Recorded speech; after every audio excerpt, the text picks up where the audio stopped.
ಮೊದಲು ಅವರು British viceroy ಮೇಲೆ ಬಾಂಬ್ ಎಸೆದರು. ನಂತರ ಜಪಾನ್ನಲ್ಲಿ ಅಡಗಿಕೊಂಡು ಸ್ಥಳೀಯ ಬೇಕರಿಯಿಂದ ಭಾರತದ ಸ್ವಾತಂತ್ರ್ಯದ ಕಥೆಯನ್ನ ಬರೆದರು.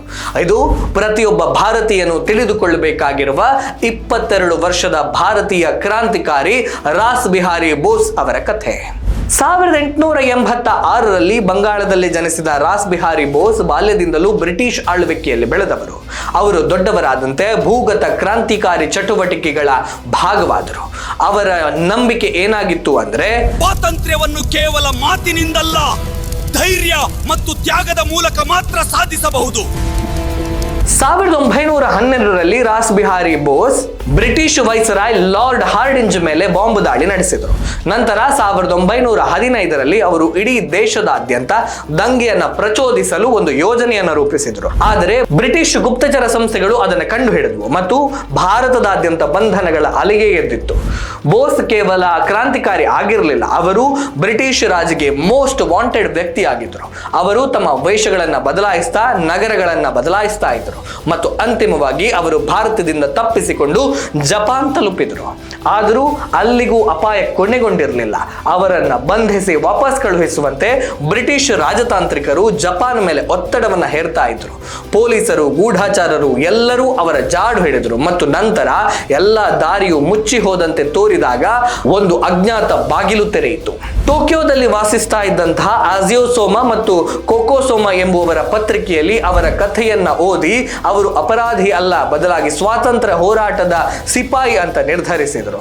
ರಹಸ್ಯ ಯೋಜನೆಯಡಿಯಲ್ಲಿ ಒಂದು ಪಾರ್ಟಿಯ ಸಂದರ್ಭದಲ್ಲಿ ಬೋಸ್ ಅವರನ್ನ ಪೊಲೀಸರ ಕಣ್ಗಾವಲಿನಿಂದ ತಪ್ಪಿಸಿ ನಾಕಾಮುರಾಯ ಎಂಬ ಬೇಕರಿಯ ಒಳಗೆ ಸದ್ದಿಲ್ಲದೆ ಮರೆ ಮಾಡಲಾಯಿತು. ಹೊರಗೆ ಇಡೀ ಟೋಕಿಯೋ ಪೊಲೀಸ್ ಪಡೆ ಅವರನ್ನ ಹುಡುಕ್ತಾ ಇತ್ತು, ಆದರೆ ಅವರು ಒಳಗೆ ಸದ್ದಿಲ್ಲದೆ ಕುಳಿತಿದ್ರು. ಹಾಗೆ ಅವರು ಸುಮ್ಮನೆ ಅಡಗಿಕೊಂಡು ಕೂತದ್ದಲ್ಲ, ಅವರು ತಮ್ಮ ತಾಯ್ನಾಡಿಗಾಗಿ ಜೀವಿಸ್ತಾ ಇದ್ರು. ಬೇಕರಿಯೊಳಗೆ ಇರುವಾಗ ಅವರು ಒಮ್ಮೊಮ್ಮೆ ಅಡುಗೆ ಮಾಡ್ತಾ ಇದ್ರು. ಆ ಸಮಯದಲ್ಲಿ ಜಪಾನ್ನಲ್ಲಿ ಬ್ರಿಟಿಷ್ ಕರಿ ಜನಪ್ರಿಯವಾಗಿತ್ತು.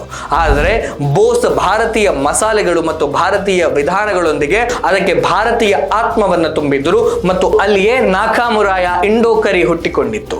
ಜನರು ಅದರ ರುಚಿ ನೋಡಿ ಬೆರಗಾದ್ರು ಮತ್ತು ಕ್ರಮೇಣ ಈ ಖಾದ್ಯ ಬೇಕರಿಯ ಗುರುತಾಯಿತು. ಒಂದು ಕಾಲದಲ್ಲಿ ಕ್ರಾಂತಿಕಾರಿಗಳ ಊಟವಾಗಿದ್ದ ಇದು ಬಳಿಕ ಸಾಂಸ್ಕೃತಿಕ ಪರಂಪರೆಯಾಯಿತು. ಆದರೆ ಈ ಘಮದ ಹಿಂದೆ ಅಡಗಿದ್ದ ವ್ಯಕ್ತಿ ತನ್ನ ನಿಜವಾದ ಉದ್ದೇಶವನ್ನು ಮರೀಲಿಲ್ಲ. ಮೊದಲ ಮಹಾಯುದ್ಧದ ಸಮಯದಲ್ಲಿ ಟೋಕಿಯೋದಲ್ಲಿ ವಾಸಿಸ್ತಾ ಇದ್ದಾಗಲೂ ಬೋಸ್ ಏಷ್ಯಾದ ನಾಯಕರೊಂದಿಗೆ ಸಂಪರ್ಕವನ್ನು ಸಾಧಿಸಿದರು. ಅವರು ಸ್ವಾತಂತ್ರ್ಯಕ್ಕಾಗಿ ಬೆಂಬಲವನ್ನು ಕ್ರೋಢೀಕರಿಸಿದರು ಮತ್ತು ಜಪಾನಿನ ಯುವಕರಿಗೆ ಸ್ಫೂರ್ತಿ ನೀಡಿದರು. ಅಲ್ಲದೆ ಅವರನ್ನ ಗೌರವದಿಂದ ಸೆನ್ಸಾಯಿ ಎಂದು ಸಂಬೋಧಿಸಿದರು. ನಂತರ ಎರಡನೇ ಮಹಾಯುದ್ಧದ ಸಮಯದಲ್ಲಿ ಇದೇ ರಾಸ್ ಬಿಹಾರಿ ಬೋಸ್ ಭಾರತೀಯ ರಾಷ್ಟ್ರೀಯ ಸೇನೆಯ ಸ್ಥಾಪಕರಲ್ಲಿ ಒಬ್ಬರಾದರು. ಇಂದಿಗೂ ಟೋಕಿಯೋದ ಆ ಬೇಕರಿಯಲ್ಲಿ ಇಂಡೋ ಕರಿಯ ಸುವಾಸನೆ ಹರಡಿದಾಗ ಅದು ಕೇವಲ ಒಂದು ಖಾದ್ಯ ಅಲ್ಲ, ಬದಲಾಗಿ ಧೈರ್ಯ, ತ್ಯಾಗ ಮತ್ತು ಎಂದಿಗೂ ತಲೆಬಾಗದ ಭಾರತದ ಕಥೆಯನ್ನ ಹೇಳುತ್ತದೆ.